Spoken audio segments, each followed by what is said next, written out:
Un bout de mer. Ingrid Chabert-Guridi, collection Frimousse.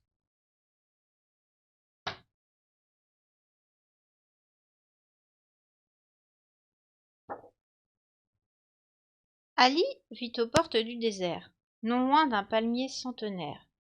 Il aime y grimper et déguster quelques dattes fraîches. Il ne manque jamais d'en rapporter quelques-unes à son arrière-grand-mère. Le soir, sur le toit de leur minuscule maison en terre, il contemple l'infinité du ciel étoilé. Juste elle et lui, juste lui et elle.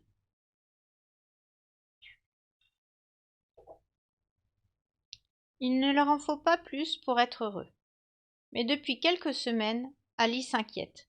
Sa grand-mère, en vieillissant, a du mal à marcher. Il la voit s'essouffler et geindre à chaque pas.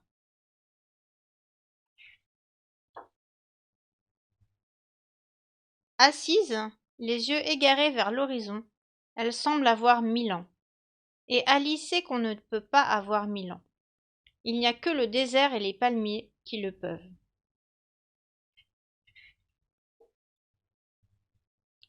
La rejoignant sans bruit, il lui demande doucement: dis, grand-mère, as-tu réalisé tous tes rêves? Elle le regarde, surprise, et soupire.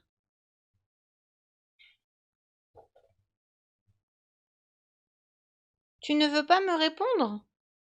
Si, mon Ali, je réfléchissais. Alors, dis-moi la vérité. Je crois que j'ai réalisé tous mes rêves de petite fille et de femme, sauf... Sauf? Sauf celui de voir la mer.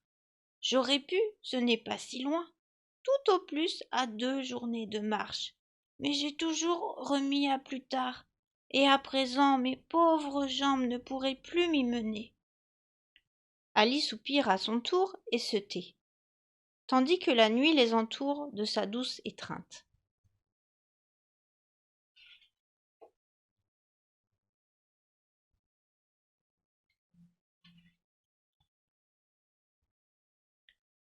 Le lendemain, aux premières lueurs de l'aurore, c'est fier et déterminé qu'il annonce à son arrière-grand-mère: je pars, je vais te chercher la mer. La vieille femme ne peut retenir un rire essoufflé. Mais enfin, mon Ali, tu es trop jeune, c'est un long chemin. C'est décidé, je pars, et je reviendrai dans 4 jours si tout va bien.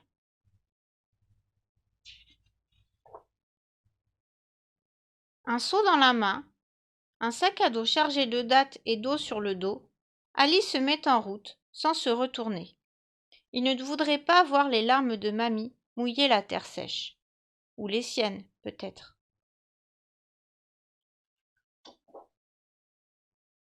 Elle avait raison.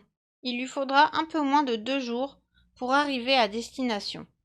Il a marché vite de ses petites jambes. Il a passé une nuit presque effrayante sous un palmier inconnu.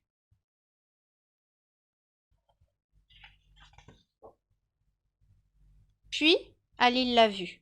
La mer, là, devant lui. D'un calme olympien, elle venait lécher ses orteils endoloris. Il aurait aimé tenir la main de sa grand-grand-mère à cet instant et regarder ses yeux plongés dans le bleu de la mer. Il est resté assis à la contempler, mais pas trop longtemps. On ne fait pas attendre les mamies. Il a commencé à remplir son seau avec autant de délicatesse que s'il manipulait du cristal. Et ce, le seau dans la main, pesant au bout de son bras, son sac sur le dos, qu'il s'est remis en route sans se retourner. Il ne veut pas voir la mer courir vers lui sur le sable.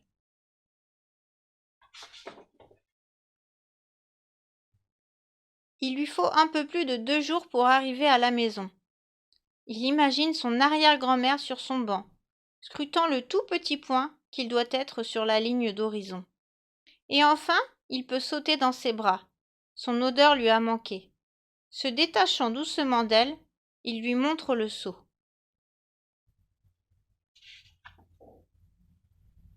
Tout au fond, Il ne reste plus que quelques gouttes de mer. La longue marche et la chaleur ont eu raison de son trésor.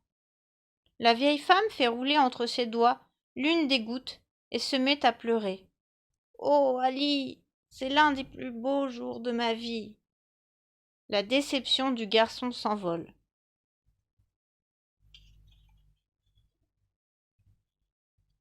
À la nuit tombée, sur le toit de leur maison, il lui raconte la mer, encore et encore.